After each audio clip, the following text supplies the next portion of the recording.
আল্লাহ রাব্বুল আলামিনের কারবার উল্টা।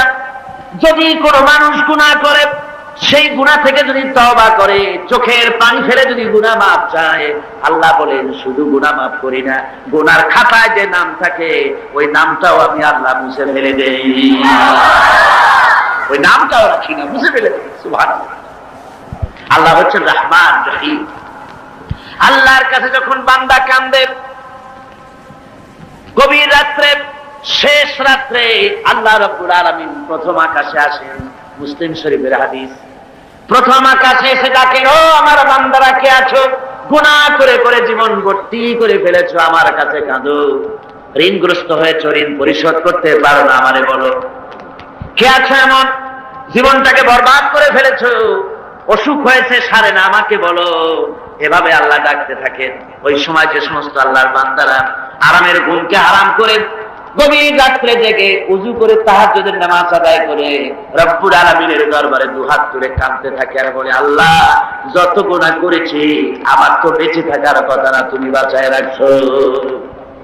হাদিস শরীফে এসেছে, আল্লাহ বলেন, ও হাবিব, যখন একটা বুড়া মানুষ আমার কাছে হাত উঠায়, দাড়ি পাকা মানুষ, একজন দাড়ি পাকা বৃদ্ধ মানুষ যখন আমার কাছে হাত উত্তোলন করে, নবীজি বলেন ওই বুড়া মানুষটা যখন বলতে থাকে, আয় আল্লাহ রাব্বুল আলামিন, আমার এখন বয়স নাই, কামাই করতে পারি না, তাই ছেলে পেলেরা আমার চোখে দেখতে পারে না, বউর কাছে আমার কদর নাই, ছেলে পেলের কাছে আমার কদর নাই, ঘরে আমার জায়গা নাই, এখন আমি কামাই করতে পারি না, আমি এখন দাঁড়াতে পারি না, কোমর সোজা হয় না, পা চলে না, শুনতে পাই না, কান বন্ধ হয়ে গেছে, চোখে দেখি না, চোখের দর্শন শক্তিও নষ্ট হয়ে গেছে। রব্বুল আলামিন, পেছনে এত গুনাহ করেছি যে তোমার কাছে কিছু বলার মতো সাহস আমার নাই।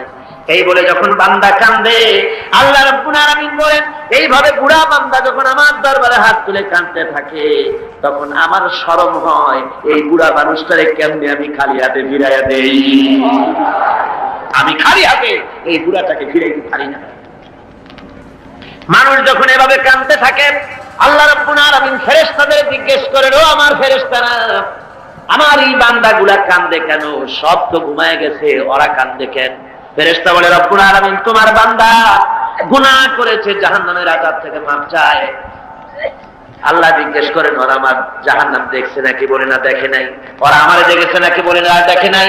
আমার বেহেশত দেখেছে নাকি? বলে না, দেখে নাই।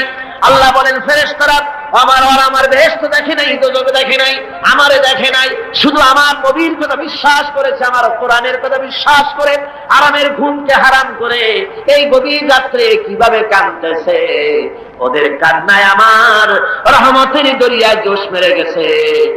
ও আমার ফেরেশতারা, তোরা সাক্ষী থেকে যা, আমার এই ক্রন্দনরত বান্দাগুলিকে আমি আল্লাহ মাফ করে দিলাম। আল্লাহ হচ্ছেন রহমান রহিম গফুর গফার। এই হিসাবে আল্লাহকে বিশ্বাস করতে হবে, তিনি আমাদের মালিক, তিনি আমাদের মনি। এই আল্লাহরে মানুষ বিশ্বাস করে না। কয়েক পাতা ইংরেজি বই পড়িয়া তারপর কয় যে সব বুঝছি। বলে কি বুঝছো? কয় দেয়ার ইজ নো গড। মাথা খারাপ কথা না, দেয়ার ইজ নো গড, আল্লাহ বলতে কেউ নেই, সব নাকি এমনি এমনি। এই যে আমাদের দেশে এক গরু পয়দা হয়েছে, আহমদ শরীফ, নাম শোনেন না আপনারা? আমরা বলেছি যে এটা তো আহমদ শরীফ না, এটার নাম হচ্ছে আহমাক।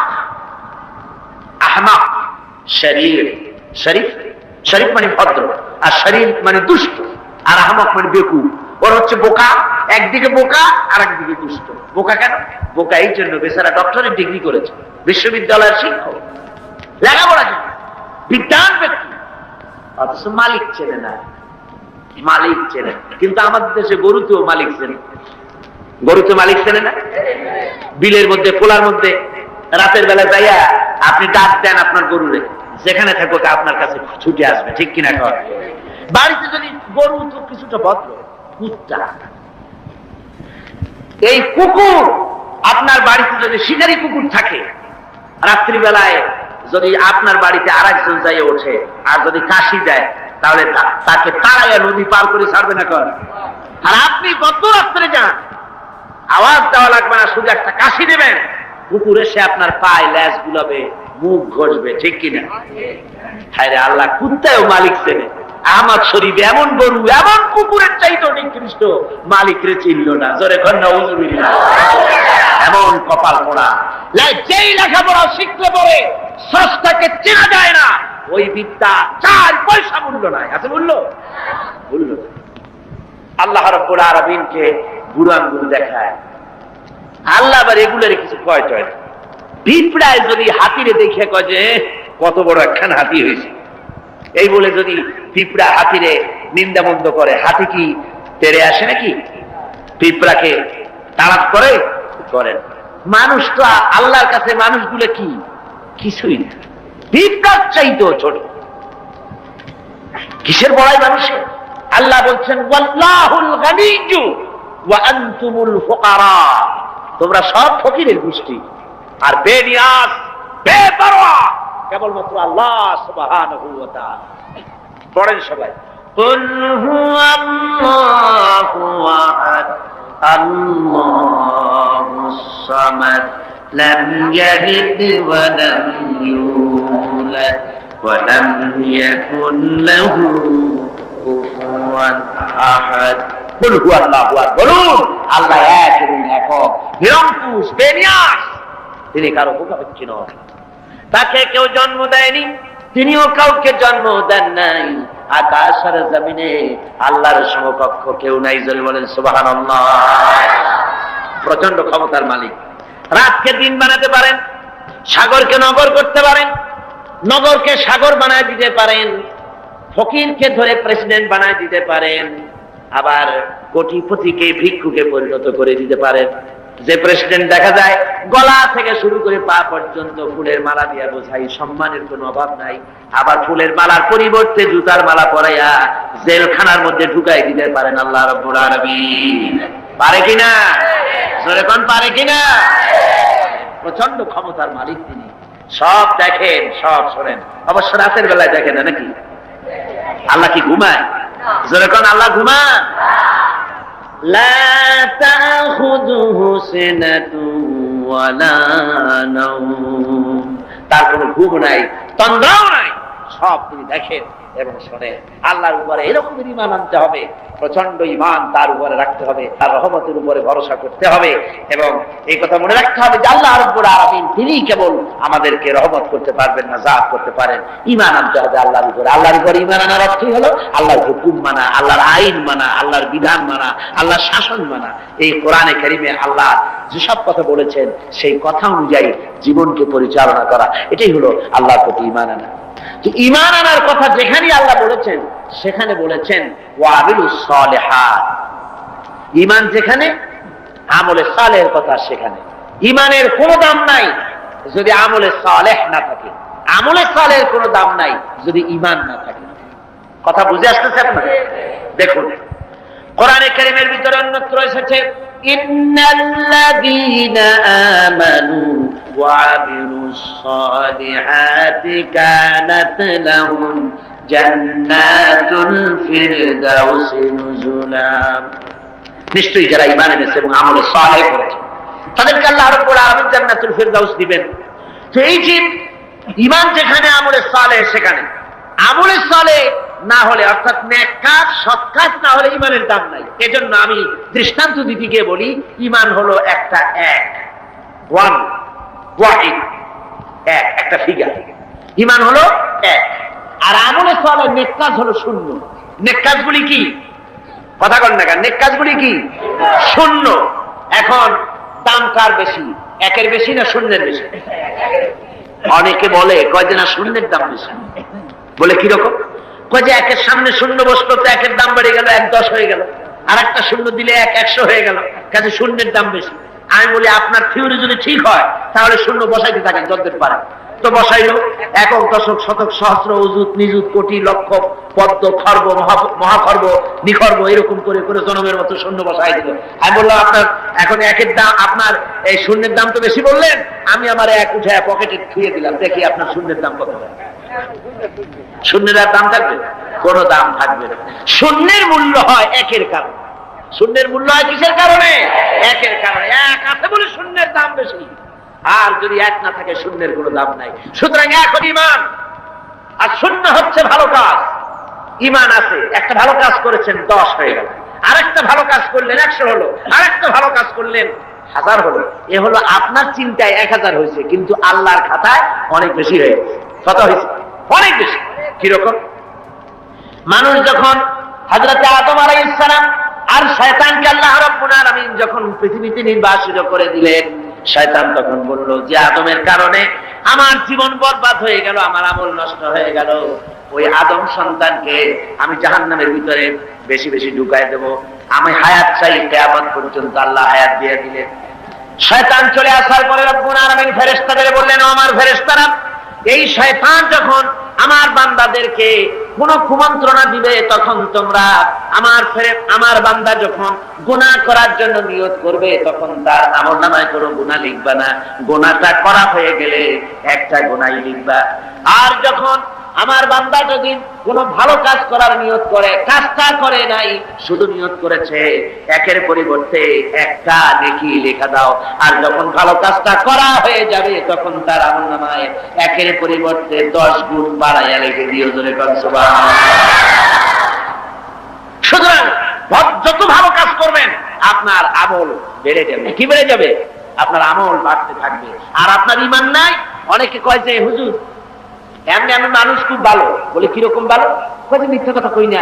তারপরে যে জায়গায় টিউবওয়েল নাই টিউবওয়েল করে দিই, কানা মানুষের চোখ ভালো করে দেওয়ার জন্য অপারেশনের ব্যবস্থা করি, এতিম মিসকিনদের খাইতে দিই, অনেক ভালো ভালো কাজ করি, খালি যা নামাজ পড়ি না, তাতে কি আমার ঈমান নষ্ট হয়েছে নাকি? আমি বলি ভাই ঈমানই তো নাই, এটা নষ্ট হবে কি? ঈমান তো থাকা লাগবে।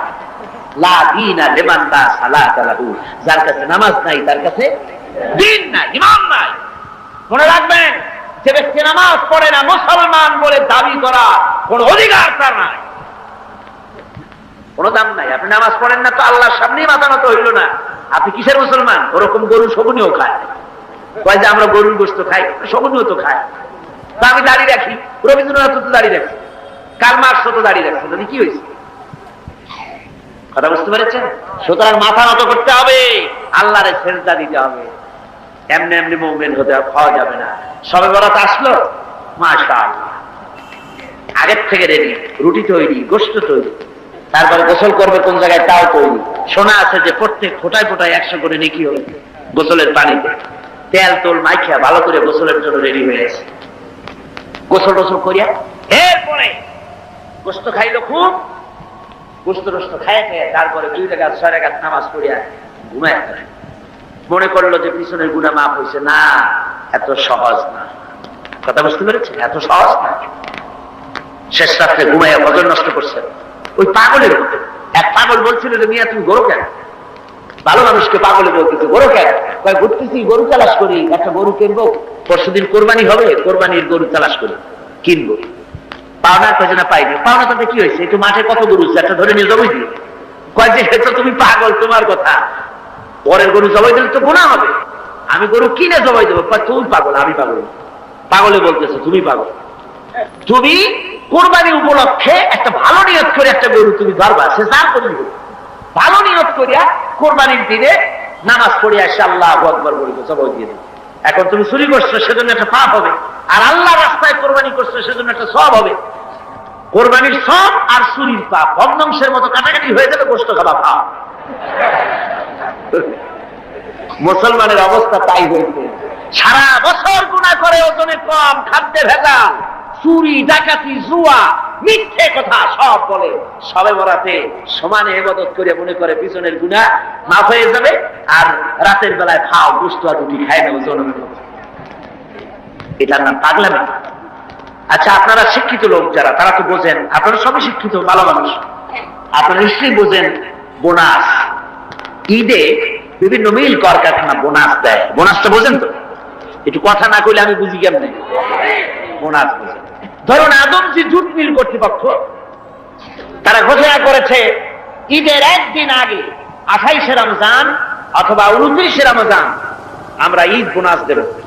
এখন ঈদ বোনাসের কথা শুনিয়া ঢাকার থেকে গাড়ি গাড়ি ভর্তি লোক যাইয়া যদি গেটে দাঁড়ায়, আমাদের ঈদ বোনাস দেবে, ঈদ বোনাস দেবে ওদের কথা। বোনাস কাদের জন্য? যারা মিলে এমপ্লয়, যারা কর্মচারী, ওদের জন্য বোনাস। বাইরের লোকেরা বোনাস বোনাস করে যদি বেশি চিল্লায়, তাহলে বোনাস পিঠের উপরে দেবে না? পিঠের উপরে বোনাস দিয়ে দেবে। লাইলাতুল কদর লাইলাতুল বারাত, লাইলাতুল মিরাজ, এগুলি হলো আল্লাহর পক্ষ থেকে মুমিনদের জন্য বোনাস। এই বোনাস কাদের জন্য? যারা নামাজি, যারা দিনদার, যারা চরিত্রবান, যারা ইমানদার, ওদের জন্য বোনাস।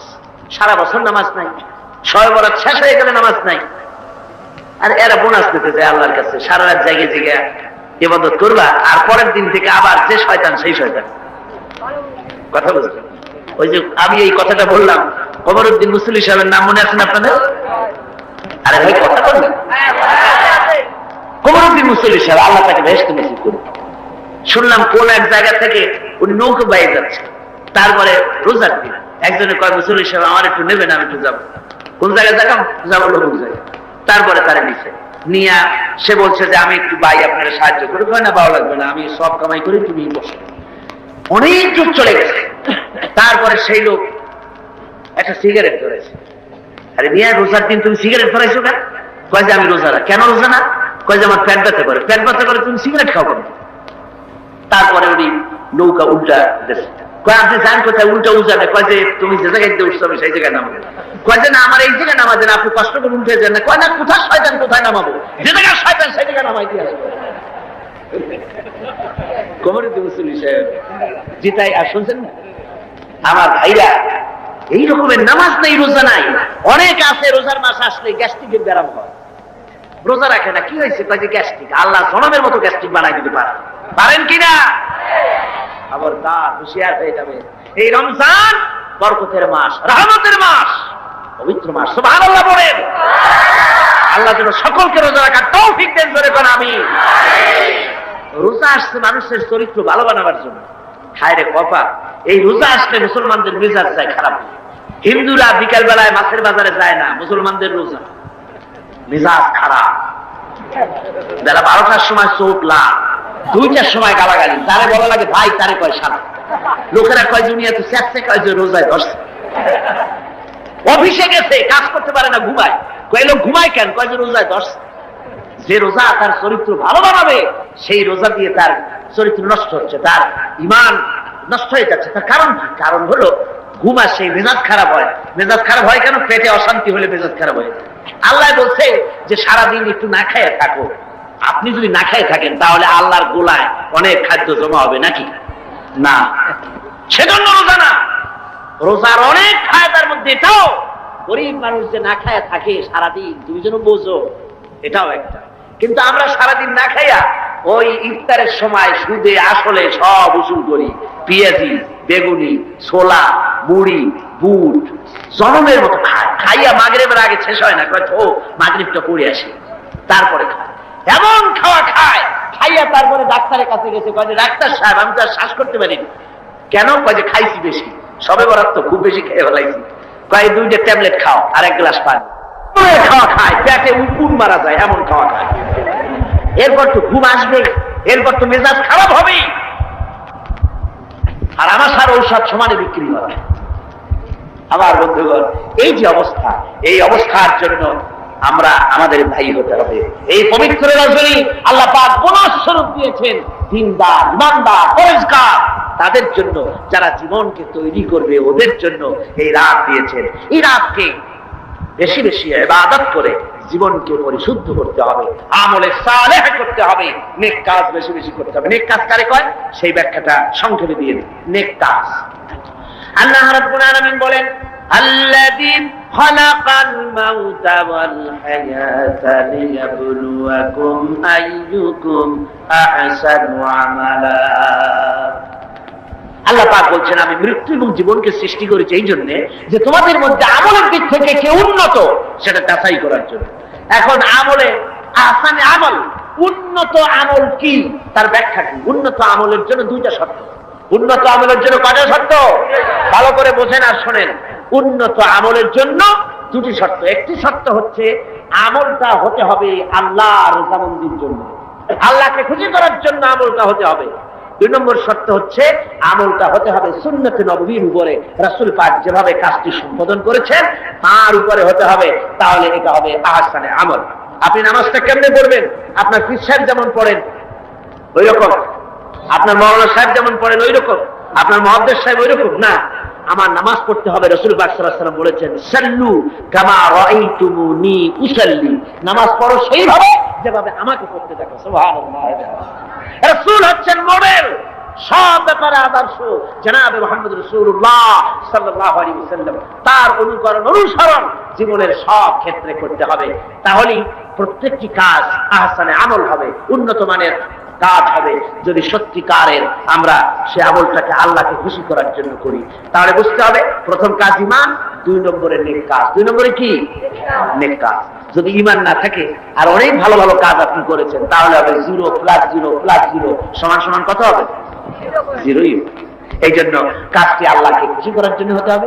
নেক কাজ দিয়ে জীবনকে ভরে ফেলে দিতে হবে, জীবনকে ভরে ফেলে দিতে হবে।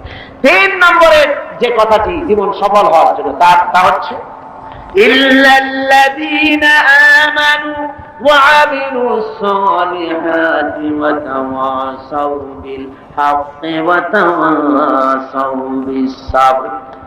ঈমান, আমলে সালেহ, আর 3 নম্বরের কাজ হলো হকের দাওয়াত দেওয়া। 3 নম্বরের কাজ কি? বলুন, 3 নম্বরের কাজ কি? হকের দাওয়াত। হক কি? ইসলাম। হক কি? জোরে বলুন, হক কি?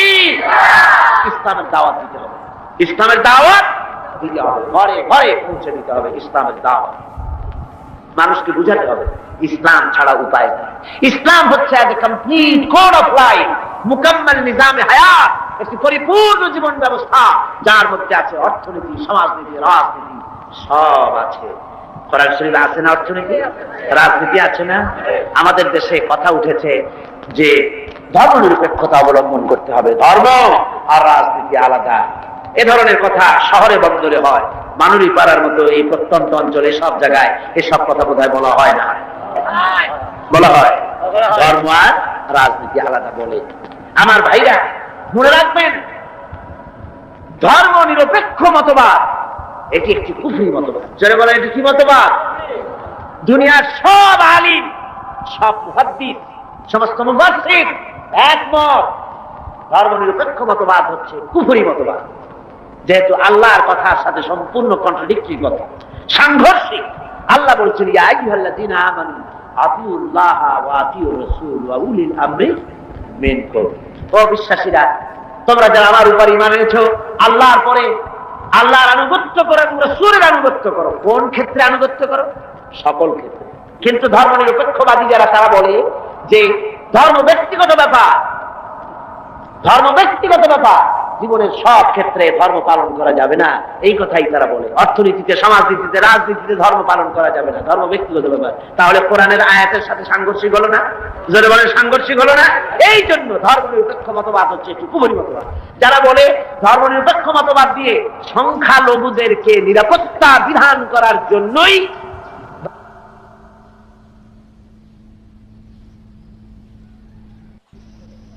ধর্ম নিরপেক্ষ মতবাদ, এই কথা যারা বলে, তাদের জন্য দেখতে হবে ভারতে ধর্ম নিরপেক্ষ মতবাদ একটি স্বীকৃত শাসনতান্ত্রিক স্বীকৃত মতবাদ।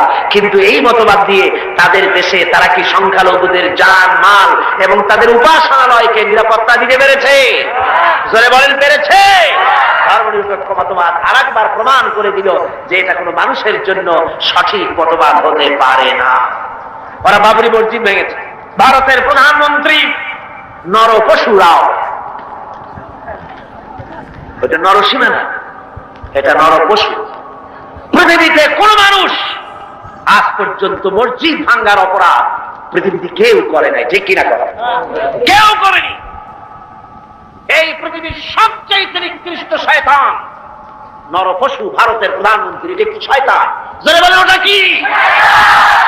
এই শয়তানটি বিজেপি দিয়ে মসজিদ ভাঙাচ্ছে।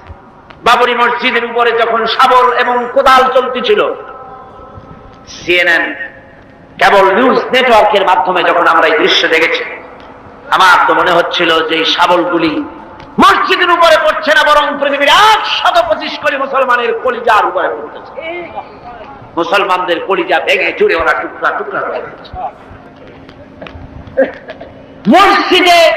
মসজিদ ভাঙা হয়, এরপর সে মুসলমানের কলিজায় আগুন জ্বলে না, ওইটা কি মুসলমান? ওইটা কি মুসলমান? মুসলমান। ভারতের মুসলমানেরা তারা রাস্তায় নেমেছে, নিরস্ত্র প্রতিবাদ করতে রাস্তায় নেমেছে। নরপশু পুলিশেরা এই মুসলমানদেরকে গুলি করে পাখির মতো শিকার করেছে। যখন মসজিদ ভাঙা হয়, পুলিশেরা রাইফেল নিয়ে নীরব হয়ে নীরব দর্শকের ভূমিকা পালন করে, একটা ফাঁকা গুলিও করে না। অথচ মুসলমান গুলি মেরেছে, একটা দুইটা না, হাজার হাজার মুসলমান মেরেছে। এ পর্যন্ত শত শত মসজিদ ভেঙে তারা টুকরা টুকরা করে ফেলেছে। ভারতের একটা বড় রকমের এজেন্ট, বড় রকমের দালাল, ভারতের একটি দল আমাদের দেশে কাজ করে, আছে না? আছে কিনা কম?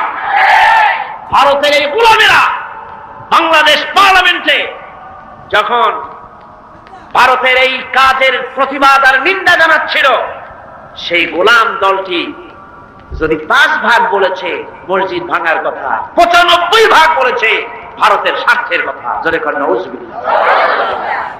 ওরা মসজিদ ভেঙেছে, টুকরা টুকরা করে দিয়েছে। আমরা মসজিদ ভাঙার প্রতিশোধ নিতে গিয়ে বাংলাদেশে কোনো মন্দির ভাঙতে পারি না, ঠিক কিনা? জোরে বলেন ঠিক কিনা? মন্দির ভাঙা যাবে না। যদি কেউ মন্দির ভেঙে থাকে কোথাও, নিশ্চয়ই সব অপরাধ করেছে।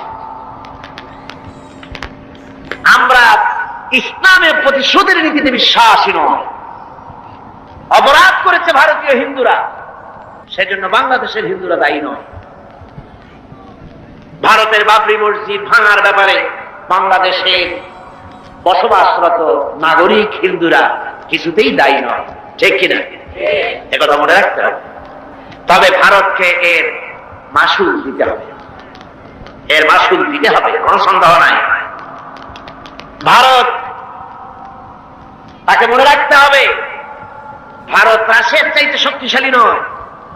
রাশিয়ার মতো প্রচন্ড শক্তিশালী দেশ, পারমাণবিক অস্ত্রের গুদাম যার কাছে, রাসায়নিক অস্ত্রের গুদাম যার কাছে, সেই রাশিয়া আফগানকে ভাঙতে এসে রাশিয়া নিজেই ভাইয়ে চুরা টুকরা টুকরা হয়ে গেছে, যায় নাই?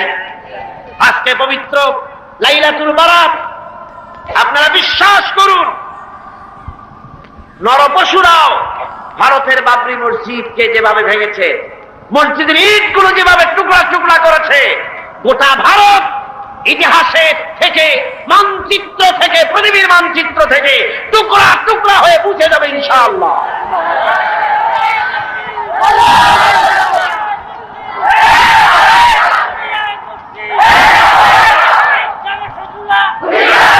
আজ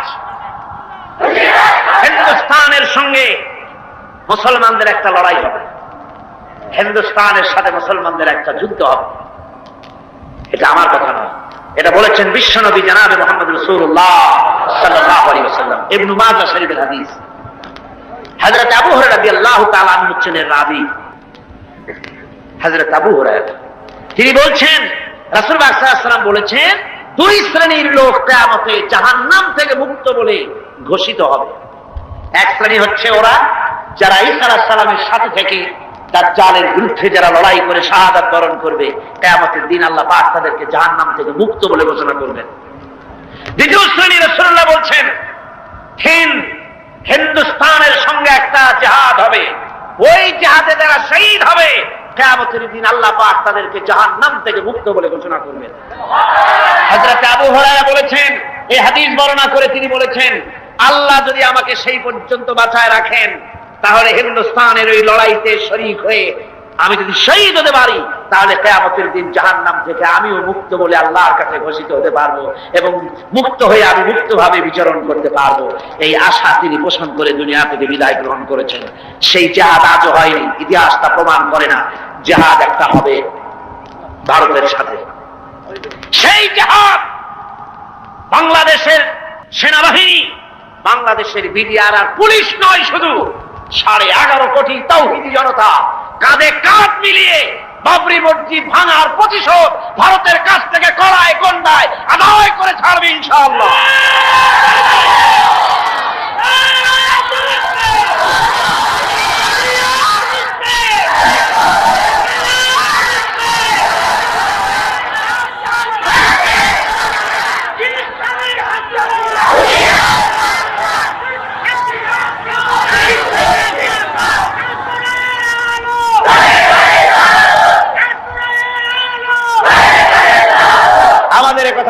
রাখতে হবে আল্লাহ পাক মুমিনদের সাথে থাকেন। কোরআনে কারিমে রব্বুল আলামিন বলেছেন, ওয়ালা তাহিনু ওয়ালা তাহসানু ওয়া আনতুমুল আ'লাউনা ইন কুনতুম মুমিনিন। কোনো ভয় নাই, কোনো চিন্তা নাই, তোমরা যদি মুমিন হও আমি আল্লাহ রাব্বুল আলামিন তোমাদেরকে জয়ী করব। জোরে কোন সুবহানাল্লাহ। তোমরা বিজয়ী হবে তোমরা যদি মুমিন হও। সুতরাং হকের দাওয়াত নিয়ে অগ্রসর হতে হবে। ইসলামের বিজয় আসতেছে সামনে, ইসলামের চরম চূড়ান্ত বিজয় আসবে। আজকে মানবিক পাড়ার যত তরুণ যুবক, কলেজ ইউনিভার্সিটির ছাত্র যারা এই মাহফিলে তোমরা এসেছো, যুবকদের বলবো তোমরাই ইসলামের মূল মেরুদণ্ড। তোমাদেরকে রাসূলুল্লাহ ভালোবেসেছেন, ইসলাম তোমাদেরকে কদর করেছে, তোমাদেরকে আসতে হবে মূল পথে। ওইসব আজেবাজে আন্দোলন ছেড়ে দিতে হবে, মানুষের তৈরি করা মতবাদ এসব আন্দোলন ছেড়ে দিতে হবে। তোমরা চিন্তা করে দেখো না, তোমাদের নেতারা তোমাদের কাছে কি চায়, তোমাদের নেতারা তোমাদেরকে কি বলে। তোমাদের নেতারা তোমাদের কাছ থেকে শুধু শক্তি চায়, তোমাদের রক্ত চায়, তোমাদেরকে চরিত্রবান বানাবার জন্য তারা কোনো চেষ্টা করে না। তোমাদের নেতারা কখনো বলে না ছেলেরা নামাজ পড়ো 5 ওয়াক্ত মতো, মা বাপের খেদমত করো, এইসব কথা বলে না। এই রোজার মাস আসতেছে, রোজা রেখো, ওস্তাদের সম্মান করো, এরকম বলে। কিসের ওস্তাদের সম্মান করবে? কলেজের প্রিন্সিপাল পিটাইয়া ডাক্তার সব ভাগে বেলায়।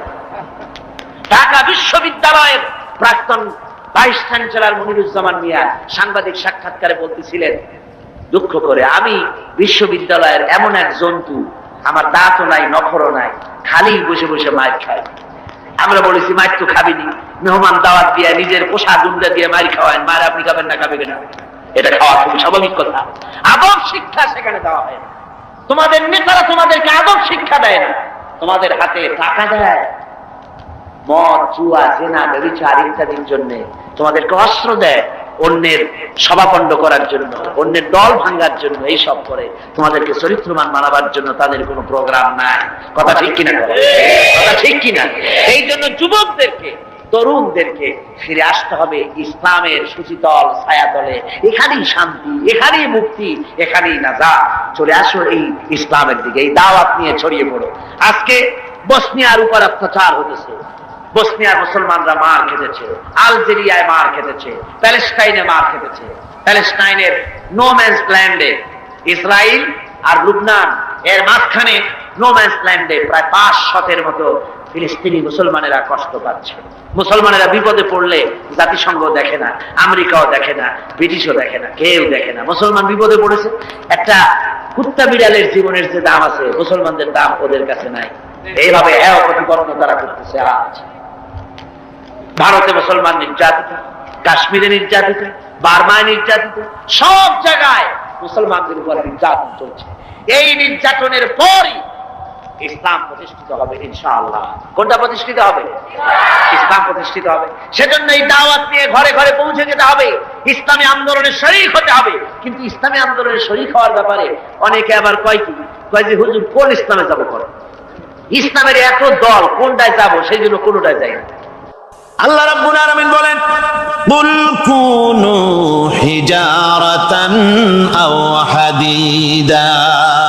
ও নবী শুনিয়ে দেন, তোমরা যদি মরে গিয়া মাটির সাথে মিশে গিয়া যদি পাথরও হয়ে যাও, আর যদি তোমরা লোহাও হয়ে যাও, তারপরেও আল্লাহ রাব্বুল আলামিন তোমাদেরকে জিন্দা করবেন, আবার তোমাদের উঠাবেন। ওরা বলে যে আচ্ছা বুঝলাম, কে উঠাবে আমাদের? কেমনে উঠাবে? আল্লাহ পাক বলেন, ফাসায়াকুলুনা মান ইউঈদুনা। ওরা বলে আমাদেরকে কে উঠাবে, আমাদেরকে কে জিন্দা করবে? আল্লাহ পাক জবাবে বলেন, কুলিল্লাযী ফাতারাকুম আউওয়ালা মাররা।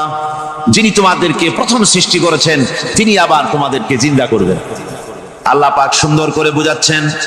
এই সব কথা শোনার পরে فَسَيُنْغِضُونَ إِلَيْكَ رُؤُوسَهُمْ وَيَقُولُونَ مَتَى هُوَ। এসব কথা শোনার পরে আল্লাহ বলেন, ওই কাফেরেরা মাথা ঝুলায় ঝুলায় বলে, আচ্ছা তা বুঝলাম।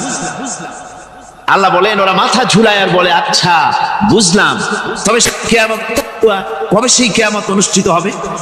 আল্লাহ বলেন নবী শোনায় দাও, কুল আসা আইয়াকুনা করিবা, বেশি দেরি নাই, হতে পারে খুবই তাড়াতাড়ি। কি বলা যায়, সে সময়টা অতি নিকটবর্তী হয়ে যেতে পারে, খুবই নিকটবর্তী সে সময়, সে বেশি দেরি হওয়ার কথা নয়। আল্লাহ পাক এবার মানুষকে যুক্তি দিয়ে বোঝাচ্ছেন। কোরআনে কারীম মানতে মানুষ অস্বীকার করলে আল্লাহ ডান্ডার ব্যবস্থা করেন নাই। নবীজিকে বলেছেন, ইন্নামা আনতা মুযাক্কিরুন লাস্তা আলাইহিম বিমুসাইতির। নবী, আপনি একজন উপদেশক, উপদেশ দিয়ে যান, আপনাকে দারোগা করে বানাই নাই লাঠি চার্জ করার জন্য, পিটায়া মানুষ হেদায়েত করার দরকার। মানুষকে বুঝান, যুক্তি দিয়া বুঝান। আল্লাহ নিজে যুক্তি দিচ্ছেন, আনতুম আশাদ্দু খালকান আমিস সামাউ বানাহা। ওই কাফেরেরা, তোমরা যারা পরকালকে অস্বীকার করো, তোমাদেরকে উঠাইতে পারবো না যারা তোমরা বলছো, তোমাদেরকে সৃষ্টি করা কঠিন না ওই বিশাল আকাশটাকে সৃষ্টি করা কঠিন? ওই বিশাল আকাশটাই তো আমি আল্লাহ সৃষ্টি করেছি, জোরে কোন সুবহানাল্লাহ। তত বড় আকাশটারে যিনি বানাইতে পারলেন, সে কথা বুঝি তোমাকে তৈরি করতে পারবে না? আল্লাহ পাক বলছেন, ফানজুর ইলা আসারি রাহমাতিল্লাহি কাইফা ইউহিল আরদা বাদা মাউতিহা। লক্ষ্য করে দেখো, এই পৃথিবীর মাটিকে আল্লাহ কিভাবে জিন্দা করেন, মুর্দা মাটি। এই মাটি চৈত্র বৈশাখ মাসে প্রখর রোদে মাটি ফেটে চৌচির হয়ে যায়। এই ফেটে যাওয়া চৌচির মাটিতে আল্লাহ পাক বৃষ্টির পানি দিয়ে এই মাটিকে, এই মৃত্যু মাটিকে আল্লাহ পাক যেভাবে জিন্দা করেন, ইন্না যালিকা লামুহিল মাউতা ওয়া হুয়া আলা কুল্লি শাইইন কাদির। সে আল্লাহ পাক তোমরা মরলে পরে আবার এভাবে জিন্দা করতে পারবেন, জোরে কোন সুবহানাল্লাহ। আমার ভাইয়েরা, আল্লাহ পাকের পরে বলেন, দেখো মৃত্যু জমিনকে কেমনে জিন্দা করি। আল্লাহুল্লাযী আরসালার রিয়াহা ফাতুসিরু সাহাবা ফাসুকনাহু ইলা বালাদিন মাইতিন ফাআহইয়ানা বিহিল আরদা বা'দা মাউতিহা কাযালিকান নুশুর। আমি আল্লাহ রাব্বুল আলামিন ওই সমুদ্রের নোনা পানিগুলোকে, সমুদ্রের লবণাক্ত পানিগুলিকে বাষ্পীয় আকারে উত্থিত করে মেঘমালায় পরিণত করি, আর এরপরে বাতাসকে হুকুম করি, বাতাস এই মেঘটারে টেনে নিয়ে যাও অমুক জায়গায়। মেঘ চলে এলো, আল্লাহ রাব্বুল আলামিন বলেন, মেঘ এবার বিন্দু বিন্দু করে বৃষ্টি বর্ষণ করে দে। আমার হুকুমে ওই পানিগুলি বৃষ্টি হয়ে বিন্দু বিন্দু হয়ে জমিনে পতিত হয়। আল্লাহ বলেন, এভাবে করে বৃষ্টির পানি দিয়া মরা জমিনকে জিন্দা করে দিয়া নববধূ গর্ভধারণের যেমন প্রস্তুতি নেয়, বৃষ্টির পানি পায়া মরা জমিন তেমন ফসল ধারণের জন্য প্রস্তুতি নিয়ে নেয়। সুবহানাল্লাহ বিহামদিহি। এইটা যেভাবে আমি করি, কাযালিকান নুশুর, এইভাবে করে তোমাদের কি কিয়ামতের দিন আমি জিন্দা করতে পারবো? কেমনে অস্বীকার করো? কাইফা তাকফুরুনা বিল্লাহি ওয়া কুনতুম আমওয়াতান ফাহইয়াকুম সুম্মা ইউমীতুকুম সুম্মা ইলাইহি তুরজাউন। কি করে তুমি আমাকে, আমি আল্লাহকে অস্বীকার করো? কুনতুম আমওয়াতান, তুমি ছিলে নিষ্প্রাণ, ফাহইয়াকুম, এরপরে আমি তোমাকে জিন্দা করলাম, সুম্মা ইউমীতুকুম, এরপরে তোমাকে আমি মৃত্যু করব, সুম্মা ইহয়ীকুম, এরপরে তোমাদেরকে আবার আমি জিন্দা করব, সুম্মা ইলাইহি তুরজাউন, এরপরে তোমাদের সকলকেই আমার কাছে ফিরে আসতে হবে। দেখেন না, আমরা যখন মানুষকে কবরে রাখি, কবরে রাখা তারপরে উপরে মাটি দিয়ে কি বলেন আপনারা?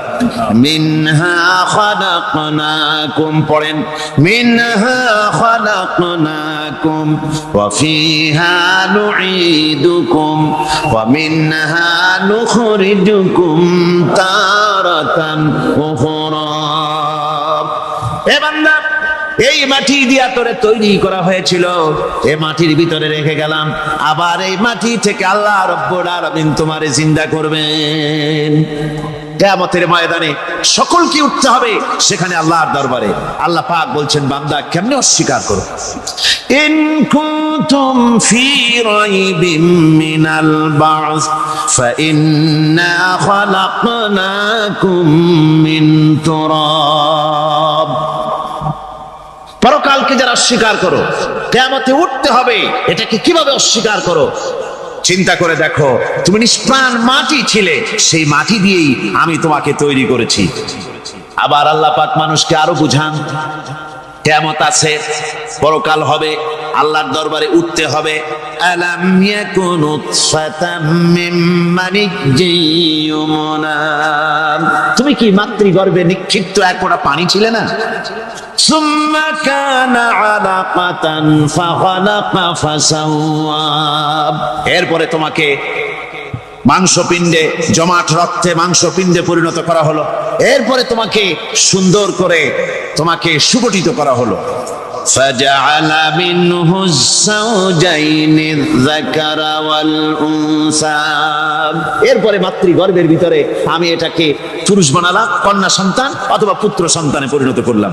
এইটা যে পেরেছে, যিনি পেরেছেন, আলাইসা যালিকা বিকাদিরিন আলা আইয়ুহিয়াল মাউতা, সে আল্লাহর পক্ষে কি সম্ভব নয় যে তোমার মৃত্যুর পরে তিনি আবার জিন্দা করতে পারবেন?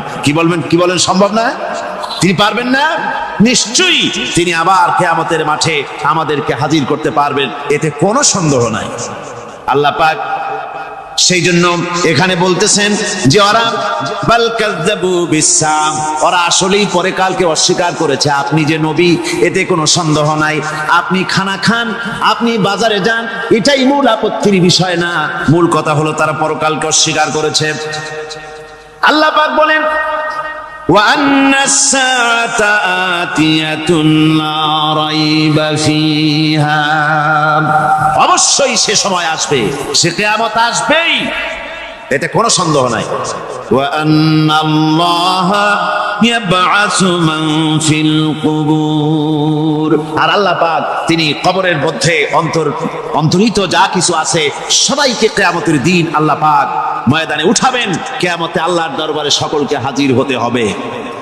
আমার বন্ধুগণ, আল্লাহ পাক বলেন ওয়া লাকাদ খালাকনাল ইনসানা মিন সুলালাতিন মিন তিন, লক্ষ্য করো, তুমি ছিলে মাটির নির্যাস থেকে তোমাকে তৈরি করা হয়েছে। শুধু মাটির নির্যাস থেকে তোমাকে কোনো মডেল ছাড়া, কোনো ধরনের আদর্শ ছাড়া, কোনো ধরনের নমুনা ছাড়া তোমাকে সৃষ্টি করা হবে। সুম্মা জাআলনাহু নুতফাতান ফি ক্বারারিম মাকিন, এরপরে মাতৃগর্ভের একটা অত্যন্ত সুরক্ষিত জায়গায় তোমাকে সংরক্ষণ করা হয়েছিল। সুম্মা খালাকনান নুতফাতা আলাকাতান ফাখালাকনাল আলাকাতা মুদগা, রক্তপিণ্ডকে, নাপাক পানিকে জমাট রক্ত করেছি, জমাট রক্তকে আমি আবার গোশত পিণ্ডে পরিণত করেছি। ফাকাসাওনাল ইযামা লাহমা, এরপরে সুন্দর করে চামড়া দিয়া, গোশত দিয়ে একটা আকৃতি তোমাকে দান করেছি। সুম্মা আনশানাহু খালকান আখারা ফাতাবারাকাল্লাহু আহসানুল খালিকিন, এরপরে সুন্দর একটা বিশেষ একটা আকৃতি দিয়ে তোমাকে আমি সুন্দর করে সুগঠিত করে তোমাকে তৈরি করেছি। সুম্মা ইন্নাকুম বাদা যালিকা লামাইতুন, এরপরে আমি আল্লাহ রাব্বুল আলামিন তোমাকে মৃত্যু দেব, অবশ্যই তোমাকে মৃত্যুবরণ করতে হবে। সুম্মা ইন্নাকুম ইয়াউমাল কিয়ামাতি তুবআসুন, এরপরে কিয়ামতের দিন আসবে, ওই বিশেষ মুহূর্ত আসবে, সেই নির্দিষ্ট সময় আসবে, ওই কিয়ামতের মাঠে আল্লাহর দরবারে তোমাদের সকলকে উঠতে হবে, কোনো সন্দেহ তাতে নাই। আল্লাহ পাক বলছেন وَأَعْتَدْنَا لِمَنْ كَذَّبَ بِالسَّاعَةِ سَعِيرًا, আমার এই পরকালকে, এই আখিরাতকে, কিয়ামতের দিনকে যারা অস্বীকার করবে, যারা মিথ্যা মনে করবে, আমি তাদেরকে জ্বলন্ত আগুনের শাস্তি তাদের জন্য রেখেছি। জোরে বলেন নাউজুবিল্লাহ। সেই কিয়ামত যে দিনটা আল্লাহ পাক মানুষের জন্য রেখেছেন, সেই কিয়ামতের অবস্থা বড়ই মারাত্মক। মানুষেরা তা জানে না। মানুষ যদি তা বুঝতে পারতো, জানতে পারতো, তাহলে মানুষেরা গুনাহের কাজ করতে পারতো না। আপনারা কি চিন্তা করেন, ওই যে কাফেরগুলি মক্কার জীবনে রাসূল পাক সাল্লাল্লাহু আলাইহি ওয়াসাল্লামের মক্কি জিন্দেগিতে যে সমস্ত মানুষগুলি চুরি করত, ডাকাতি করত, জিনা করত, বদমাশি করত, মানুষ হত্যা করত, এই লোকগুলি ফিরে আসতো কিসের কারণে? তাদেরকে এই আখিরাতের কথা বলা হয়েছে, এই পরকালের কথা বলা হয়েছে। কোরআন শরীফে আল্লাহ রাব্বুল আলামিন পরকালের কথা, মৃত্যুর কথা, কিয়ামতের কথা, হাসরের কথা, সিরাতের কথা, মিজানের কথা, মওতের কথা যত বলেছেন, জান্নাতের কথা যত জায়গায় যতগুলা বলেছেন, সবগুলি আয়াতে কারিমা যদি এক জায়গায় করা যায় তাহলে পুরা কোরআন শরীফের 1/3 10 পারার সমান হবে। জোরে বলেন সুবহানাল্লাহ। যেহেতু পরকালের চিন্তা ছাড়া মানুষের জীবন পরিচ্ছন্ন হতে পারে না, সুন্দর হতে পারে না, অপরাধ মুক্ত হতে পারে না। আল্লাহ পাক বলেন সেই দিনটি বড়ই ভয়ানক, বিপজ্জনক। ওই দিনটির ব্যাপারে আল্লাহ পাক তার বান্দাদেরকে সতর্ক করে দিয়েছেন, বান্দারা সতর্ক হয়ে যাও, এইভাবে দিন যাবে না, কিয়ামত আসবে। আর ওই কিয়ামত এত মারাত্মক হবে, আল্লাহ সতর্ক করছেন বান্দাদেরকে, ইয়া আইয়ুহান নাসুত্তাকু রাব্বাকুম ইন্না যালযালাতাস সাআতি শাইউন আযীম।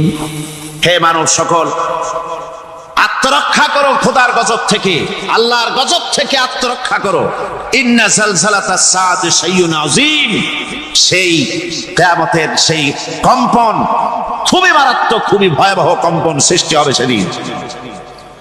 ইয়াউমা তারাউনাহা তাযহালু কুল্লু মুরদিআতিন আম্মা আরদাআত, সেদিন দেখতে পাবে স্তন্যদায়িনী মা, যে মা তার সন্তানকে দুধ দেয়, ওই মাও তার দুধের বাচ্চার কথা ভুলে যাবে, মনে থাকবে না। আল্লাহ রাব্বুল আলামিন বলেন, ওয়া তাদাউ কুল্লু যাতিন হামলিন হামলাহা, গর্ভধারিণী মেয়ে লোক তাদের গর্ভ খসে পড়বে। ওয়া তারান নাসা সুকারা, মানুষকে মানুষ দেখতে পাবে, মানুষগুলো উদ্ভ্রান্ত হয়ে পাগলের মতো ছোটাছুটি করছে। আল্লাহ বলেন, ওয়া মা হুম বিসুকারা, আসলে এরা নেশাগ্রস্ত নয়, আসলে পাগল হয় নাই। ছুটছে কেন? কেন? স্তন্যদায়িনী মা দুধের বাচ্চার কথা ভুলে গেছে। গর্ভধারিণী গর্ভবতী নারী, তার গর্ভ খসে পড়েছে, মানুষ পাগলের মতো দৌড়াচ্ছে। কারণ কি? পাগল তো হয় নাই। আল্লাহ বলেন আসল কারণ হলো ওয়ালাকিন্না আযাবাল্লাহি শাদীদ, আল্লাহর ভয়ঙ্কর আযাব। আর এই সব দৃশ্য, এই সব কম্পন মানুষের মধ্যে ত্রাস সৃষ্টি করে দিয়েছে, এই অবস্থার সৃষ্টি করেছে। আমার ভাইয়েরা, আল্লাহ পাক বলেন, ওয়া আনযিরহুম ইয়াওমাল আজিফাতি ইযিল কুলুবু লাদাল হানাজিরি কাযিমিন। ও নবী, মানুষদেরকে আপনি সতর্ক করেন, ওই দিনটা এমন হবে, ভয়ের চোটে মানুষের কলিজা তার মুখের কাছে চলে আসবে। মানুষ ভয়তে অস্থির হয়ে যাবে, কলিজা গলার কাছে চলে আসবে। সেই দিনের কথা তাদের শোনায় দেন। ওই দিনটা এমন মারাত্মক দিন, ফাকাইফা তাত্তাকুনা ইন কাফারতুম ইয়াওমা ইয়াজআলু বিলদানা শিবা। সেদিন ভয়ে, চিন্তায় যুবক ছেলে বৃদ্ধে পরিণত হয়ে যাবে, কিশোরগুলি, তরুণগুলি বৃদ্ধে পরিণত হয়ে যাবে। আমার বন্ধুগণ, মানুষ সেদিন দিক বিদিক হয়ে দৌড়াতে থাকবে, পালাবো কোথায়? আল্লাহ কোরআন শরীফে সব কথা বলে দিয়েছেন। ইয়াকুলুল ইনসানু আইনাল মাফার, কোথায় ভাগবো, পালাবো কোথায়? অস্থির হয়ে মানুষ দৌড়াতে থাকবে, পালাবো কোথায়, যাব কোথায়? আল্লাহ বলেন, কাল্লা লা ওয়াজারা ইলা রাব্বিকা ইয়াউমাইযিনিল মুস্তাকার, ভাগবার কোনো রাস্তা নাই, পালাবার কোনো পথ নাই। একমাত্র তোমার রব ছাড়া, আল্লাহর দরবার ছাড়া পালানোর কোনো রাস্তা আর নাই। আমার বন্ধুগণ, এই কঠিন সময়, এই কঠিন দিনে, পরকালের এই দিনে, কিয়ামতের এই মারাত্মক অবস্থায় সকলকে উঠতে হবে। আল্লাহ পাক বলেন, এরপরে কিয়ামত অনুষ্ঠিত হয়ে যাবে।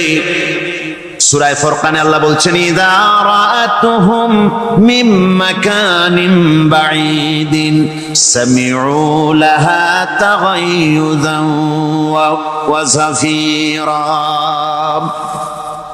যখন তাদেরকে জাহান্নাম দেখতে পাবে, অর্থাৎ জাহান্নামের, যখন তারা জাহান্নামের দিকে অগ্রসর হবে, তখন তারা দূর থেকেই জাহান্নামের ক্রোধ এবং তেজস্বী আওয়াজ শুনতে পাবে। জাহান্নামের আওয়াজ, বিকট আওয়াজ। ওই যে কক্সবাজারের সমুদ্র সৈকতে ভ্রমণ করতে গিয়ে সমুদ্রের তুফানের আওয়াজ শুনছেন না? কথা বল না কেন? সমুদ্রের তুফানের আওয়াজ শুনেছেন তো? এইটা কি? এটা কিছুই না, এর থেকে মারাত্মক আওয়াজ, তেজস্বী ক্রোধের আওয়াজ কানের মধ্যে আসতে থাকবে জাহান্নামীদের। আল্লাহ রাব্বুল আলামিন বলেন, ওয়াইদা উলকু মিনহা মাকানান দায়িকাম মুকাররানিনা দাউ হুনালিকা সুবুরা। যখন তাদেরকে হাত পা বেঁধে এই জাহান্নামের কোন সংকীর্ণ জায়গায় ফেলে দেওয়া হবে, তখন দাও হুনালিকা সুবুরা, তারা তখন নিজেদের ধ্বংস এবং মৃত্যু কামনা করবে। আল্লাহ বলেন, লা তাদউল ইয়াউমা সুবুরান ওয়াহিদান ওয়াদউ সুবুরান কাসীরা। আজকে এক মৃত্যু ডেকো না, অসংখ্য মউত ডাকো। আজকে মউত আর তোমাদের আসবে না, অসংখ্যবার ডাকলেও মউত তোমাদের আসবে না। এই যে জাহান্নাম, যে জাহান্নামের দিকে তাদের নিয়ে যাওয়া হবে, আল্লাহকে অস্বীকার করলে, নবীকে অস্বীকার করলে, ইসলামকে অস্বীকার করলে, আল্লাহর নবীর নবুয়তকে অস্বীকার করলে তাদের জায়গা হবে জাহান্নাম। আর সে জাহান্নাম এত মারাত্মক, এত কঠিন জায়গা, যে জায়গা সম্পর্কে আল্লাহ পাক বলছেন, ইন্নাহু মাইয়াতি রাব্বাহু মুজরিমান ফাইন্না লাহু জাহান্নামা লা ইয়ামুতু ফিহা ওয়া লা ইয়াহইয়া। অপরাধী হয়ে যে লোক আল্লাহর দরবারে উপস্থিত হবে, তার জন্য জাহান্নাম হবে, জাহান্নামে আল্লাহ দিবেন। আর ওই জাহান্নামে যখন লোকটা পড়ে যাবে, জাহান্নামের অবস্থা এমন হবে, লা ইয়ামুতু ফিহা ওয়া লা ইয়াহইয়া, সে বাঁচবেও না, মরবেও না, জীবন মৃত্যু একটা অবস্থা সৃষ্টি হবে। ওই জাহান্নামে নারুল্লাহিল মুকাদাতুল্লাতী তাত্তালিউ আলাল আফইদা। জাহান্নামের প্রচন্ড আওয়াজ, এই আগুন উৎক্ষিপ্ত হয়ে তাদের কলিজা পর্যন্ত, অন্তর পর্যন্ত স্পর্শ করবে এই আগুনের তাপ। আর এদের পাহারায় রাখা হবে, ইন্নাহা আলাইহিম মুসাদাতুন ফি আমাদিম মুমাদ্দাদা। জাহান্নামীদের পাহারায় রাখা হবে নির্মম, কঠোর ব্যবহার, কর্কশ আওয়াজ, কর্কশ ভাষী এ ধরনের ফেরেশতাদেরকে রাখা হবে তাদের পাহারায়, তারা নিয়োজিত থাকবে। আল্লাহ রাব্বুল আলামিন বলেন, ও দুনিয়ার মানুষ, ইয়া আইয়ুহাল্লাযীনা আমানু ও আনফুসাকুম ওয়া আহলিকুম নারা। ও ঈমানদারেরা, আল্লাহর তো দয়া বেশি বান্দার জন্য। বান্দার উপরে দয়া কার সবচেয়ে বেশি? সবচেয়ে বেশি দয়া হলো বান্দার উপরে আল্লাহ। আল্লাহ চান না যে সে জাহান্নামে যাক, কঠিন জায়গা জাহান্নাম। আল্লাহ বলেন, ও মুমিনেরা, তুমি নিজে আর তোমার পরিবারবর্গকে জাহান্নামের আগুন থেকে রক্ষা করো, আগুন থেকে রক্ষা করো, জাহান্নামের রাস্তা থেকে তাদের ফিরাও। ওই জাহান্নাম, যেই জাহান্নামের ইন্ধন হবে মানুষ আর পাথর। ফিরাও জাহান্নাম থেকে মানুষকে, তোমার সন্তানদেরকে ফিরাও। আজকে যে সব সন্তানের আল্লাহ বলেন তুমি নিজে বাঁচো, আহলো আয়ালকে বাঁচাও। যে সব সন্তান তোমার নামাজ নাই, রোজা নাই, আল্লাহ পরকালের চিন্তা নাই, যারা ইসলামকে বিশ্বাস করে না, যারা মনে করে কোরআন হচ্ছে বেহেশত দোজখের কথা শুধু। ওতে কোন মানুষের অর্থনীতি, সমাজনীতি, রাজনীতির ব্যাপার নাই, মানুষের জীবনের দরকারি জিনিসগুলি সেখানে নাই। সুতরাং আমরা যদি দুনিয়ায় সুখ সমৃদ্ধি পেতে চাই, তাহলে আমাদেরকে মানুষের তৈরি করা মতবাদ মানতে হবে। এইভাবে ছেলেরা যখন মানুষের তৈরিকার মতবাদের দিকে যখন দৌড়ায়, মা বাপ যদি তাদেরকে না ফিরায়, জাহান্নাম থেকে বাঁচাবার জন্য যদি চেষ্টা না করে, কিয়ামতের দিন ওই সন্তানেরা জাহান্নামে, যখন জাহান্নামের অর্ডার তাদের হয়ে যাবে, তারা বলবে রব্বানা আরিনাল্লাযাইনি আদাল্লানা, হে আমার প্রভু, কে আমাদেরকে গোমরাহ করে দিল, মিনাল জিন্নি ওয়াল ইনসি, জিনের ভিতর থেকে, মানুষের ভিতর থেকে, আমাদের নেতারা, আমাদের মা বাপ, আমাদের মুরব্বী, কারা আমাদেরকে বিভ্রান্ত করলো, তোমার রাস্তা থেকে সরাই দিল, ওরা কই? ওদেরকে নিয়ে আসো। আমাদেরকে এই খারাপ রাস্তা থেকে ফিরায় নাই, জাহান্নামের পথে চলেছি, আমাকে ফিরায় নাই। ও আল্লাহ, আজকে এই জাহান্নামে যাওয়ার আগে ওই মা বাপ আর মুরব্বি আর নেতাগুলি নিয়ে আসো। নাজআলহুমা তাহতা আকদামিনা লিয়াকুনা মিনাল আসফালিন, নিয়ে আসো ওদেরকে পায়ের তলে রেখে তারপরে জাহান্নামে যাব।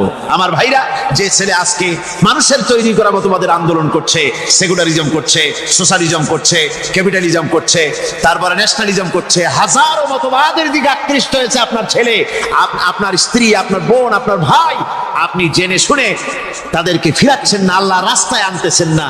কিয়ামতের দিন ওরা পালাইতে যাবে এবং ওদের এই অপরাধের কারণে, ফিরানোর কারণে, সহযোগিতা করার কারণে কিয়ামতের দিন অবস্থা করুণ হয়ে যাবে। এই জন্য আল্লাহ রাব্বুল আলামিন বলছেন, হে বিশ্বাসীরা, আমাকে তোমরা যারা বিশ্বাস করেছো, ঈমান এনেছো, নিজে বাঁচো আর নিজের আহল ও আয়ালকে জাহান্নামের আগুন থেকে বাঁচাও। ওই জাহান্নাম আলাইহা মালাইকাতুন গিলাদুন শিদাদুন লা ইয়াসুনাল্লাহা মা আমারাহুম ওয়া ইয়াফআলুনা মা ইউমারুন। আল্লাহ রাব্বুল আলামিন বলেন, সেখানে অত্যন্ত কর্কশ, রূঢ় এবং নির্মম স্বভাবের এমন সব ফেরেশতা পরিচালক হিসেবে জাহান্নামে দেওয়া হবে, যারা আল্লাহর নির্দেশের বাইরে কোনো কাজ করে না, তারা সেই সব কাজই করে যা আল্লাহ তাদেরকে হুকুম করেন, তাদেরকে অনুরোধ করে, দরখাস্ত করে, কোন রকম তাদের কাছ থেকে কোনো কৃপা, কোনো করুণা, কোনো মহব্বত কিছুই পাওয়া যাবে না। অত্যন্ত কর্কশ, রূঢ় মেজাজের ফেরেশতা সেখানে পরিচালক হিসেবে দেওয়া হবে। আর ওই জাহান্নামীদেরকে, যারা জাহান্নামে যাবে কিয়ামতের দিন, ফাল্লাযীনা কাফারু কুত্তিআত লাহুম সিয়াবুম মিন নার, আগুন দিয়ে কেটে তাই দিয়ে পোশাক তৈরি করে দেওয়া হবে, আগুনের পোশাক পরিয়ে দেওয়া হবে। আগুনের পোশাক গায়ে পরিয়ে দেওয়ার পরে কুল্লামা নাদিজাত জুলুদুহুম বাদদালনাহুম জুলুদান গায়রাহা, একবার চামড়া পুড়ে যাবে, জাহান্নামের আগুনে চামড়া পুড়ে গলে যাবে, আবার আল্লাহ রাব্বুল আলামিন নতুন করে চামড়া পরিয়ে দিবেন, যাতে করে শাস্তির তীব্রতা অনুভব করতে পারে। জোরে কোন নাউজুবিল্লাহ। আমার ভাইরা, জাহান্নামীরা ক্ষুধার যন্ত্রণায়, তৃষ্ণার যন্ত্রণায় আকাশের দিকে তাকায় থাকবে, উপরের দিকে তাকায় থাকবে, বলবে আরে যদি একটু বৃষ্টি হতো, মেঘ হতো। হঠাৎ করে দেখবে যে উপরে কালো মেঘ হয়ে গেছে, মনে করবে যে এবার বুঝি বৃষ্টি হবে, পানি পান করব। মেঘ তারা দেখতে পেল, মেঘের ভিতর থেকে অল্পক্ষণের ভিতরে গরম পানি পড়বে, এমন গরম পুঁজ, এমন গরম রক্ত পড়বে, যেগুলি পান করলে পরে সঙ্গে সঙ্গে পেটের নাড়ি ভুঁড়ি আর কলিজা পিছনের দরজা দিয়ে সব বেরিয়ে যাবে। নাউজুবিল্লাহি মিন যালিক। হে আল্লাহ, এই কঠিন অবস্থা থেকে তুমি আমাদেরকে হেফাজত করো। জোরে বলেন আমিন। সবাই বলেন আমিন। আমার ভাইয়েরা, তামসার ব্যাপার নয়। ও যুবক ভাইয়েরা, শিক্ষিত ভাইয়েরা, তামসা করার ব্যাপার না। দুনিয়ায় খেল তামাশা ফুর্তি করার জায়গা না। जगह जी लगाने के लिए ये दुनिया नहीं है, ये इबरत की जा है तमाशा नहीं है। दुनिया उपदेश ग्रहण करार जाएगा, खेल तमाशा करार जाएगा ना। এই পৃথিবীতে আল্লাহ রাব্বুল আলামিন বলেন, নাফরমানি করলে পরে জাহান্নামে যাবেই, জাহান্নামে যেতে হবে। ওই জাহান্নামীদেরকে কি খেতে দেওয়া হবে? আল্লাহ পাক বলছেন, শোনো, খেতে দেব কি? তুসকা মিন আইনিন আনিয়া, ফুটন্ত গরম পানি তাদেরকে পান করতে দেওয়া হবে। লাইসা লাহুম তুআমুন ইল্লা মিন দরি, কাঁটা যুক্ত ঘাস তাদেরকে খেতে দেওয়া হবে। লা ইউসমিনু ওয়ালা ইউগনি মিন জু, এই খাবারে তাদের শরীর পরিপুষ্ট হবে না, আর ক্ষুধাও নিবৃত্ত হবে না। আমার বন্ধুগণ, এমন কঠিন জাহান্নামের অবস্থা থেকে মাপ পাওয়ার জন্য ইমানের জোশ আসতে হবে, ইমানদার হতে হবে, আর নাফরমানিকে ছেড়ে দিতে হবে। জাহান্নামে যখন মানুষদেরকে নিয়ে যাওয়া হবে, জাহান্নামীদেরকে, ইযা উলকু ফিহা সামিউ লাহা শাহীকান ওয়া হিয়া তাফুর, যখনই খোদাদ্রোহীদেরকে জাহান্নামের দিকে নিয়ে যাওয়া হবে, আজ তো খুব মাতবাড়ি, কত ভক্ত আছে, তারপরে কত শক্তি, কত কিছু, কিন্তু আল্লাহর দরবারে যখন হাজির হবে, কোনো শক্তি তখন কাজে লাগবে না, কোনো শক্তি কাজে লাগবে না। জাহান্নামে যখন তাদেরকে নিয়ে যাওয়া হবে, জাহান্নাম তখন গোসায় ফেটে পড়তে থাকবে, জাহান্নামের ভিতর থেকে গর্জন আসতে থাকবে, তাকাদু তামাইয়াজু মিনাল গায়জ, জাহান্নাম যেন গোসায় ফেটে পড়তে চাইবে। কুল্লামা উলকিয়া ফিহা ফাওজুন সাআলাহুম খাজানাতুহা আলাম ইয়াতিকুম নাদির, জাহান্নামের পরিচালক বলবে, ও আল্লাহর বান্দা, কেন আজ জাহান্নামে আসলি, কেন দোজখে আসলি? আলাম ইয়াতিকুম নাদির, তোর কাছে কি কোনো ভীতি প্রদর্শক কেউ যায় নাই? কোন নবীর কথা কি শোনো নাই? কোরআনের কথা কি শোনো নাই? হাদিসের কথা কি শোনো নাই? জাহান্নামে কেন এলি? এত বড় খারাপ জায়গা কেন আসলি? শোনো নাই কি কোনো ভয় দেখানো কেউ কি সব সতর্কবাণী শোনায় নাই? বেঈমানেরা বলবে, ক্বালু বালা ক্বাদ জাআনা নাযীর, হ্যাঁ, আমাদের কাছে এসেছিল, আমাদের কাছে ভীতি প্রদর্শনকারী এসেছিল।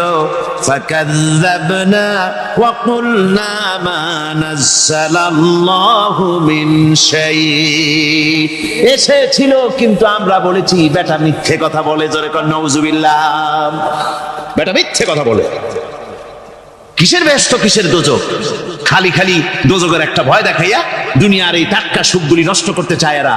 পয়গম্বরদেরকে এরকম বলেছে, আর আলেমদেরকেও যখন কোরআন হাদিস থেকে বলা হয় তখন বলে, এরা জানি দোজখের কথা কইতে, দোজখ কিসের? আর ব্যস্ত, সে তো এক অসভ্য উদ্যান। জোরে কর নাউযুবিল্লাহ। এমনি করে তারা তামসা করে। ওরা বলবে, আমরা এসেছিল ভীতি প্রদর্শনকারী, আমরা মিথ্যে মনে করেছি, বলেছি ওটা মিথ্যে কথা, আর বলেছি আল্লাহ এই ধরনের কিছু নাজিল করেন নাই। জাহান্নামীরা বলবে, ওয়াকালু লাউ কুন্না নাসমাউ আও নাকিলু মা কুন্না ফি আসহাবিস সাঈর, আরে লাউ কুন্না নাসমাউ, তার মানে হলো যদি আমরা শুনতাম, অর্থাৎ মানতাম, যদি নবীর কথা মানতাম, কোরআনের কথা যদি মানতাম, আর যদি ভালো করে বুঝতাম, মা কুন্না ফি আসহাবিস সাঈর, তাহলে আজকে এই জাহান্নামের কঠিন শাস্তি আমাদের লাভ পেতে হতো না, জাহান্নাম থেকে বেঁচে যেতে পারতাম। কি সর্বনাশ করলাম, বুঝি নাই, যা কিছু শুনেছি মানুষের কথা মতো শয়তানের ওয়াসওয়াসায় পড়ে তো ভুলই করলাম। সেদিন যতই আফসোস করা হোক না কেন, এই আফসোস কোনো কাজে লাগবে না। قل أذلك خير أم جنة الخلد التي وعد المتقون كانت لهم جزاء ومصيرا। আল্লাহ বলছেন, এই সব কথা বলার পরে, জাহান্নামের সব শাস্তির কথা শুনাইয়া আল্লাহ বলছেন, বলেন, কুল আযালিকা খায়রুন, এই পরিণতি কি ভালো যে জাহান্নামের পরিণতির কথা বলা হলো? তোমরা যে সমস্ত অবাধ্যতা করতেছো, ঈমান আনতেছো না, নবীকে গালাগালি করছো, ইসলাম মানতেছো না, নাফরমানি করছো, এর পরিণতি যা হবে, আযালিকা খায়রুন, এই পরিণতি কি ভালো? আম জান্নাতুল খুলদিল্লাতী উইদাল মুত্তাকুন, অথবা সেই চিরন্তন জান্নাত যার ওয়াদা করেছেন আল্লাহ পাক মুত্তাকিনদের জন্য। কানাত লাহুম জাযাআন ওয়া মাসীরা, যে জান্নাত হবে তাদের কর্মের প্রতিফল, আর এটাই হবে তাদের মহাযাত্রার শেষ মঞ্জিল, সেই জান্নাত, যে জান্নাত আল্লাহ রেখেছেন মুমিনদের জন্য। কাদের জন্য জান্নাত? মুমিনদের জন্য। সেটা এমন জান্নাত হবে, লাহুম ফিহা মা ইয়াশাউনা খালিদিন, যা চাইবে মনের আশা আকাঙ্ক্ষা অনুযায়ী সব পাবে বেহেশতের মধ্যে। খালিদিন, চিরকাল সেখানে থাকবে। কানা আলা রাব্বিকা ওয়াদান মাসউলা, এটা হচ্ছে তোমার রবের অবশ্য পূরণীয় ওয়াদা। জোরে বলেন সুবহানাল্লাহ। এটা তোমার আল্লাহর ওয়াদা এবং অবশ্যই তিনি তা পূরণ করবেন। তোমরা জান্নাতে থাকবে, সেখানে যা চাইবে তাই পাবে। একজন বলছিল জান্নাতে যাইয়া যা চাইবো তাই যদি পাই তাহলে তো খুব ভালো কথা। কয় যে হুজুর আমার তো হোক্কা খাওয়ার দারুণ অভ্যাস, তা বেহেশতের মধ্যে হোক্কা পাবো? বুজুর্গ ব্যক্তি বলছেন, আল্লাহর বান্দা, বেহেশতে যাইয়া যদি তুমি হোক্কা খাইতে চাও তো আল্লাহ তোমার হোক্কা দিবেন, কিন্তু আল্লাহর কসম করে বলতে পারি বেহেশতে যাইয়া এমন পচা জিনিস খাওয়ার তোমার ইচ্ছে জাগবে না। এত ভালো জিনিস তুইয়া এই পচা জিনিস খাওয়ার ইচ্ছা তোমার জাগবে না মনের ভিতরে। বেহেশত আল্লাহ রাব্বুল আলামিন মুমিনদের জন্য রেখেছেন। আমার ভাইরা, সে বেহেশতের বর্ণনা কোরআনে কারীমের মধ্যে আল্লাহ দিয়েছেন। একদিকে জাহান্নাম, কোরআনের বর্ণনা কত সুন্দর। জাহান্নামের কথা শুনতে শুনতে লোকেরা আল্লাহর ভয়তে হতাশ হয়ে যেতে পারে, আল্লাহর ভয়তে। সেই জন্য যত জায়গায় জাহান্নামের বর্ণনা আছে সাথে সাথে আবার আশার সঞ্চার করার জন্য আল্লাহ জান্নাতের কথা বলেছেন। কাহার এবং জব্বার নাম আল্লাহ যেখানে ব্যবহার করেছেন সাথে সাথে আবার গফুর রহিম নাম ব্যবহার করেছেন, বান্দা যেতে হয়রান হয়ে না যায়।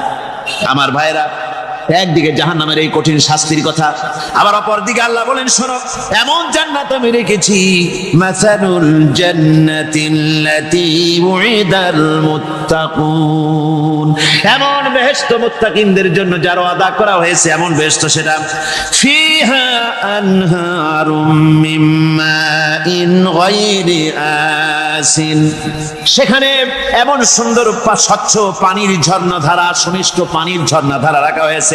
ওয়া আনহারুম মিন লাবানিন লাম ইয়াতাগায়্যার তা'আমুহু, আর সেখানে দুধের ঝর্ণা রাখা হয়েছে যার স্বাদ কখনো নষ্ট হবে না।